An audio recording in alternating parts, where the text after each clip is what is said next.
আস্তে বাইরে বসে মাজার থেকে আমার মনে হয় রান্নাঘরের জিনিসটা রান্নাঘরে থাকা সবথেকে কি খাচ্ছ? শুধু মাংস? বলো মাংস ভাত। বল মাংস ভাত।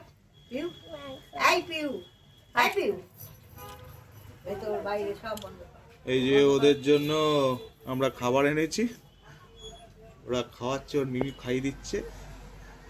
অ্যাকচুয়ালি বাবা মা নেই, একটু ঘুরতে গেছে, আচ্ছা দুজনকে রেখে গেছে আর ঠাকুমার ভরসায়। ঠাকুমা বসে আছে, ঠাকুমা খাবে এখন।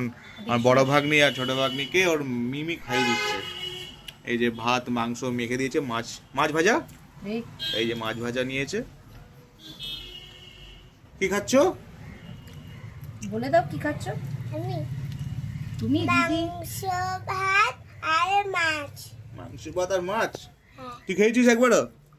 হ্যাঁ, কি খেলি? মাংস খেয়েছি, ভাত খেয়েছি, মাছ ভাজা আছে, ডাল এবারে মাছ খাও। চলো খাও। বলছি চারটিখানি সাবান কাছে জানো, বুবাই জামা টামা ছেড়ে গেছে। আচ্ছা আচ্ছা